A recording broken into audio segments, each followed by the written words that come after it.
Ketika orang tua kandung saya menemui saya sedang memindahkan bir di warung makan. Saya sendiri membawa lebih dari 90 kotak. Bahkan dimarahi oleh bos. Saat itu seorang wanita kaya melihat kejadian ini dan langsung mengeluarkan kartu hitam dari tasnya. Dengan suara menangis, dia berkata, "Jing Chuan, ibu punya uang. Ibu akan memberimu uang. Kamu tidak perlu lagi bekerja keras seperti ini." "Tante, saya tidak mengenal Anda." Saya berkata dengan datar. Saya memang tidak mengenal mereka. Lebih tepatnya, saya tidak berniat memiliki hubungan dengan mereka. Saya telah dilahirkan kembali. Di kehidupan sebelumnya, saya meninggal dengan tragis. Meskipun saya adalah tuan muda yang asli. Ketika saya dan tuan muda palsu diculik bersamaan, semua orang memilih tuan muda palsu.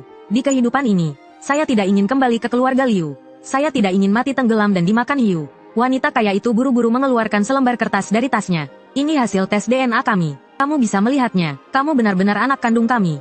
Maaf, mulai sekarang, ayah dan ibu tidak akan membiarkan kamu menderita lagi." Dulu saya percaya kata-kata itu, dan akhirnya bernasib tragis. Mereka sejak awal hanya mencintai tuan muda palsu. Saya menggelengkan kepala. Saya masih harus pergi ke pekerjaan berikutnya. "Saya pergi dulu." Wanita kaya itu menghalangi jalan saya. Laki-laki di sampingnya juga mulai menangis. Mereka memohon agar saya melihat hasil tes DNA itu. Beberapa detik yang lalu, saya mati tenggelam di laut. Dalam bentuk jiwa, saya menyaksikan tubuh saya dimakan habis oleh hiu. Beberapa detik kemudian, saya kembali ke keadaan tubuh yang kelelahan, sampai sulit bernapas karena sangat lelah. Kemudian, saya melihat dua orang pelaku dari kehidupan sebelumnya. Saya tidak tertarik melihat hasil tes DNA yang konyol itu. Mungkin otak saya tidak bisa menerima terlalu banyak informasi sekaligus. Tubuh saya juga terlalu lelah. Saya hanya melangkah beberapa langkah dan pingsan di tanah. Dokter memeriksa saya, hasilnya menunjukkan gizi buruk yang parah, dan kelelahan berlebihan yang menyebabkan saya pingsan. Saya membuka mata, ruangan yang familiar, dekorasi yang familiar. Baru saja saya terbangun, pengasuh segera memanggil ayah dan ibu Liu. "Jing Chuan, apakah tubuhmu tidak nyaman? Apakah kamu lapar? Ingin makan sesuatu?" Ibu Liu terlihat sangat khawatir. Ayah Liu juga tampak peduli. Namun, dia tidak berbicara, hanya menatap saya. Dia selalu canggung berbicara di depan saya. Orang lain mengatakan dia memang seperti itu. Tapi di depan tuan muda palsu, dia selalu punya topik. Saya menyingkirkan selimut, berniat pergi. "Terima kasih sudah membantu saya. Berapa biaya pengobatan? Saya akan membayarnya kembali." Ayah dan ibu Liu terdiam. Mungkin mereka tidak menyangka itu adalah kata-kata pertama saya. Ibu Liu berbalik dan mulai menyalahkan ayah Liu. "Saya sudah bilang, kita harus membawa anak kita pulang lebih awal. Tapi kamu menundanya selama setengah tahun. Lihat sekarang, anak kita tidak mengakui kita lagi." Suaranya menjadi serak, dan air mata mengalir deras. Ayah Liu terlihat bingung. Saya hanya berpikir untuk mempertimbangkan situasi Jing Chuan. Dia sedang dalam masa-masa penting di kelas 3 SMA. Saya tidak ingin mengganggu konsentrasinya. Jika saya yang dulu mendengar kata-kata ini, pasti saya akan merasa sangat bahagia. Namun, kenyataannya adalah setelah Liu Yuchen mengetahui bahwa dia bukan anak kandung mereka, dia mengancam akan melukai dirinya sendiri. Mereka tidak tega melihat Liu Yuchen menyakiti dirinya sendiri. Jadi mereka menunda selama setengah tahun. Selama setengah tahun itu, meskipun mereka tahu saya hidup dalam penderitaan, siang belajar, malam mengangkat batu bata di pabrik, 6 sen per batu bata. Saya harus menghidupi diri saya dengan uang itu. Setiap hari saya juga harus menghadapi pukulan dan makian wanita itu. Melihat saya benar-benar ingin pergi, Ibu Liu panik, memegang lengan saya, tidak membiarkan saya pergi. "Jing Chuan, kami benar-benar orang tua kandungmu. Ibu angkatmu sekarang dulunya adalah pengasuhku. Saat itu, aku dan dia hamil bersamaan. Selama kehamilan, dia mencuri 1 set perhiasan emasku. Aku memecatnya, kemudian kami melahirkan di rumah sakit yang sama. Dia diam-diam menukar bayinya denganmu. Kami baru mengetahui ini setengah tahun yang lalu." Ibu Liu menangis terisak-isak. Namun, tidak peduli seberapa parah dia menangis, hatiku tetap tidak tergerak. Pikiranku dipenuhi oleh adegan saat mereka membawa pergi tuan muda palsu, dan aku berteriak minta tolong sekuat tenaga. Rasa sakit yang lebih mengerikan dari mati lemas itu, aku tidak ingin mengalaminya lagi. "Cukup, apa yang kamu aktingkan? Papa dan mama sudah bersusah payah mencarimu, bahkan menyakiti perasaan Yuchen. Apalagi yang kamu tidak puas?" Suara seorang wanita terdengar dari pintu. Itu Liu Ruyan. Dia adalah kakak yang pernah aku coba dekati. Namun sikapnya terhadapku selalu meremehkan dan penuh kebencian. Aku dulu berpikir mungkin karena kami belum saling mengenal, tidak ada hubungan emosional antara kakak dan adik. Namun belakangan aku sadar, dia benar-benar membenciku. Dia merasa aku telah merebut segalanya dari Liu Yuchen. Dia lebih memilih tuan muda palsu sebagai adik daripada aku, adik kandungnya sendiri. Aku selalu mengingat tahun pertama di universitas. Ketika aku dijauhi dan difitnah dengan rumor jahat, aku melaporkan ke dekan. Setelah diselidiki, ditemukan bahwa Liu Yuchen berada di balik semua itu. Aku ingin melapor polisi. Liu Ruyan untuk pertama kalinya berbicara lembut, memohon agar aku tidak melaporkannya. Dia mengatakan bahwa laporan itu akan memengaruhi masa depan Liu Yuchen. Kakak seperti itu lebih baik tidak ada. Aku tidak memandang Liu Ruyan sama sekali. Aku berjalan melewatinya. Orang tua Liu mengejar hingga ke pintu depan. Liu Yuchen kebetulan baru pulang dari belanja. Tangannya membawa beberapa tas barang mewah. Pakaian yang dia kenakan semuanya bermerek. Satu pasang sepatunya saja lebih mahal daripada seluruh pakaian yang aku pakai. Ketika melihatku, dia memalingkan wajahnya. Dia bahkan mendengus dengan jijik. Ibu Liu mengerutkan alisnya. Yuchen, ini Jing Chuan, adikmu. Liu Yuchen lebih tua dariku 1 hari. Mendengar ini, aku akhirnya marah. Aku tidak punya kakak. Ibu Liu panik. Jing Chuan, jangan seperti ini. Ayahmu telah menyiapkan banyak hadiah khusus untuk menyambutmu kembali ke rumah. Kami benar-benar tulus membawamu pulang. Kalau memang tulus, kenapa dia masih di sini? Aku menunjuk Liu Yuchen sambil bertanya. Pertanyaan ini membuat semua orang terdiam. Ibu Liu dan ayah Liu saling menatap. Ayah Liu akhirnya angkat bicara. Bagaimanapun, Yuchen tumbuh bersama kami. Orang tua kandungnya tidak cocok membesarkan anak. Saat berbicara setengah jalan, dia menyadari sesuatu. Ekspresinya semakin penuh rasa bersalah dan kebingungan. Aku tersenyum sinis tanpa berkata apa-apa. Ayah, kalau dia tidak ingin pulang, jangan dipaksa. Setiap orang punya pilihan masing-masing. Belum selesai Liu Ruyan yang mengejarku bicara. Ayah Liu menatapnya tajam. Diam. Mendengar kata-kata Liu Yuchen, aku tiba-tiba ingin bermain-main. Aku bisa pulang. Dengan syarat, dia harus pergi. Pandanganku jatuh ke arah Liu Yuchen. Kalau kamu mau pulang atau tidak, kenapa harus menyasar Yuchen? Liu Ruyan berteriak marah padaku. Aku mengangkat kepala menatap ayah Liu. Kamu pikir bagaimana? Dia melihat bahwa aku marah. Ketika dia sedang kebingungan, Ibu Liu berkata, bisa, Yuchen, kamu pindah hari ini. Kata-kata Ibu Liu terdengar tegas dan tidak berbelas kasih. Ibu, Liu Yuchen berteriak tajam. Dia menggigit bibirnya rat-rat, berpura-pura menunjukkan sikap marah. Seperti orang yang merebut sarang burung orang lain seperti aku. Sebaiknya aku pergi. Aku akan pergi. Dia melempar tas barang mewahnya ke lantai dan pergi sendiri. Liu Ruyan menatapku dengan penuh kebencian. Lalu mengejar Liu Yuchen. Orang tua Liu yang masih di tempat terlihat canggung. Pandangan mereka mengikuti Liu Yuchen. Tapi karena aku ada di sini, mereka tidak berani berkata apa-apa. Berbeda dengan kehidupan sebelumnya, Liu Yuchen benar-benar meninggalkan keluarga Liu, dan tidak tinggal untuk mengacauiku secara diam-diam. Memaksaku menjadi orang yang terpinggirkan di keluarga Liu. Ternyata, menghalanginya mendapatkan keinginannya, adalah hal yang sangat memuaskan. Musim panas ini aku jalani dengan nyaman. Nilai ujian masuk universitas telah keluar. Nilai saya memungkinkan saya masuk ke universitas manapun di 211. Aku langsung mendaftar ke universitas di luar provinsi. Orang tua Liu mengira aku akan berdiskusi dengan mereka, tapi yang mereka dapatkan adalah berita bahwa aku sudah mendaftar ke universitas di luar provinsi. Mereka berkata bahwa terlalu jauh dan tidak nyaman untuk merawatku. Namun, mereka tetap membeli sebuah apartemen dekat universitas tempatku belajar, dan mendaftarkannya atas namaku. Adapun Liu Yuchen, yang mereka besarkan dengan uang, aku dengar dia masih mengikuti jalur ujian seni, tapi gagal. Dia hanya bisa masuk universitas swasta dengan biaya tinggi. Orang tua Liu tidak berkata apa-apa, tapi tetap membayar biaya sekolah yang tinggi untuknya. Musim panas ini aku menghabiskan waktu belajar piano, kaligrafi, dan melukis.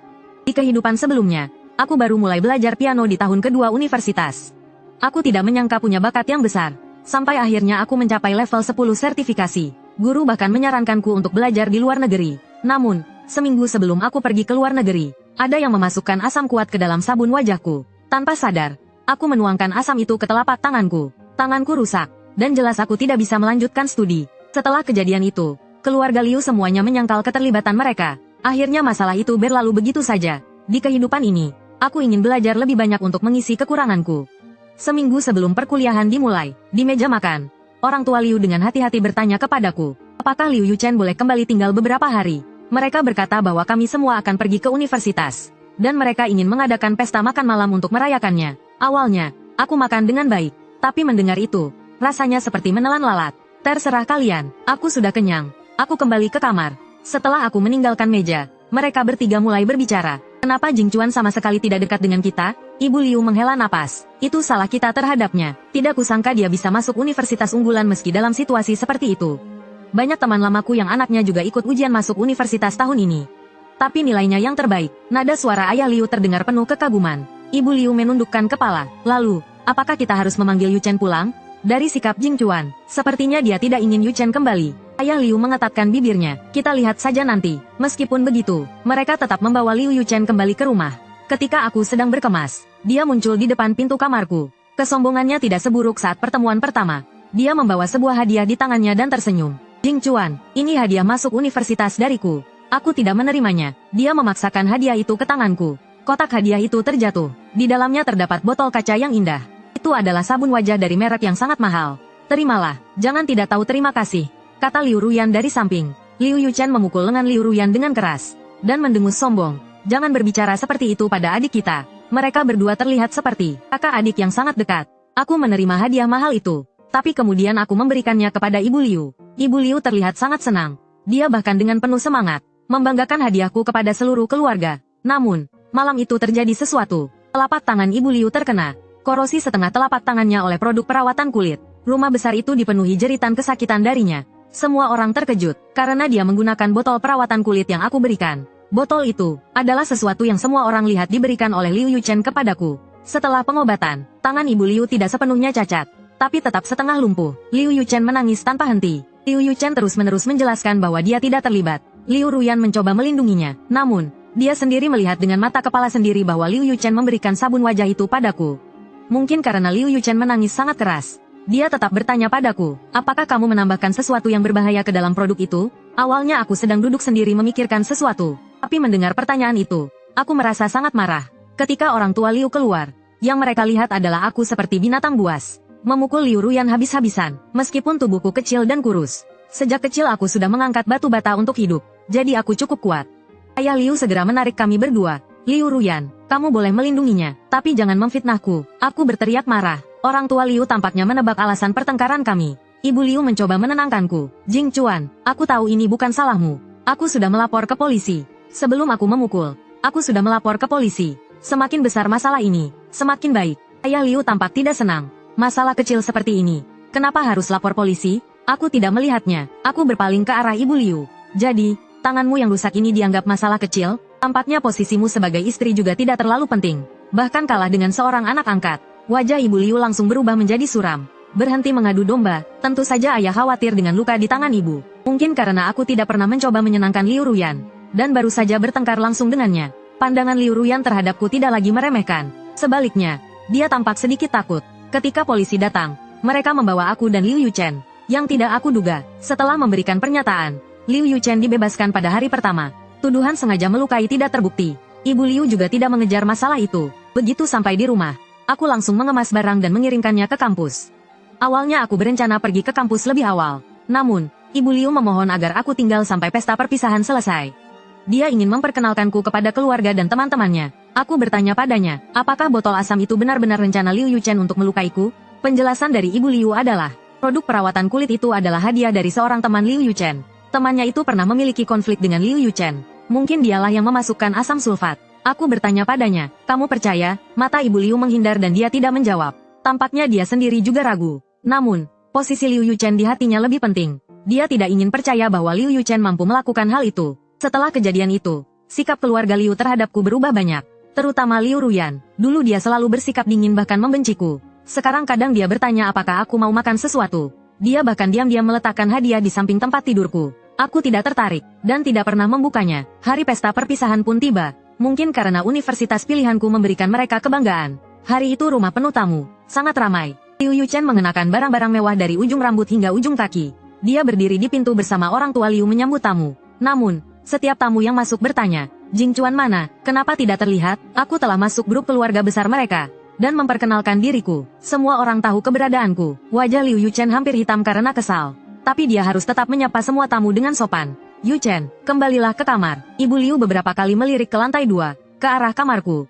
Dia sebenarnya ingin aku turun untuk membantunya menyambut tamu. Namun, Liu Yuchen mengambil peran itu. Aku malas bersaing dengannya. Aku memilih tetap di kamar dan tidak keluar. Mata Liu Yuchen memerah seketika. Kata-kata Ibu Liu terdengar seperti meminta dia bersembunyi karena memalukan. Liu Ruyan mencoba membelanya, tapi sebelum dia berbicara, Ibu Liu sudah naik ke kamarku. Para tamu membawa amplop merah dan hadiah. Aku menerima banyak barang. Hadiah itu bahkan memenuhi sudut kamar.